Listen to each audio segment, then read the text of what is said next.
વના નોગામા ખાતે બંધ મકાનને નિશાન બનાવતા તસ્કરો ફરાર થઈ ગયા હતા. સોના ચાંદીના દાગીના મળી 1.66 લાખ પર હાથફેરો કરી ગયા હતા.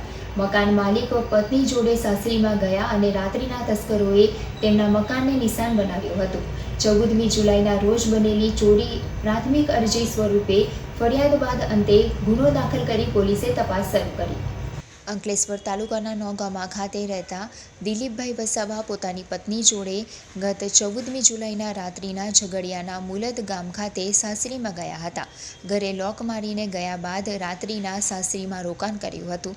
દરમિયાન તસ્કરોએ તેમના બંધ મકાનને નિશાન બનાવી નકુચા તોડી ઘરમાં પ્રવેશ કર્યો હતો અને ઘરમાં રહેલા કબાટો અને તિજોરી તોડી ઘરમાં સરસામાન વેરવિખેર કરી અંદરથી સોના ચાંદીના દાગીનાની ચોરી કરી ફરાર થઈ ગયા હતા.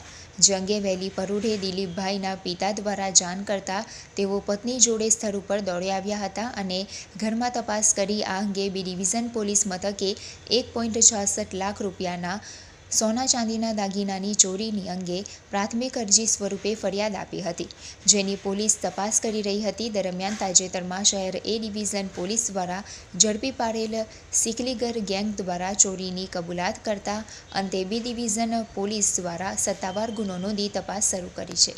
મારું નામ વસાવા દિલીપ દલસુખ. હું સાસરીમાં 2 દિવસ ગયેલો હતો.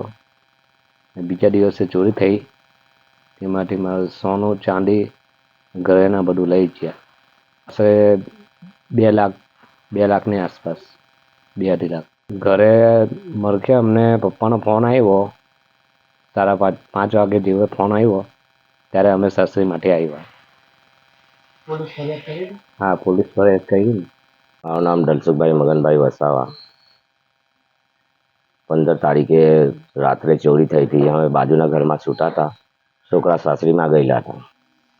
રાત્રે 5 વાગે ઉઠ્યા પછી જોયું તો કબાટમાંથી બધું વિખેરી નાખ્યું. સોના ચાંદીનું બધું લઈ ગયા. આશરે કેટલી કિંમત હશે? આશરે 1.5-2 લાખની. આમાં પોલીસ ફરિયાદ થઈ હતી? હા, પોલીસ ફરિયાદ કરી હતી.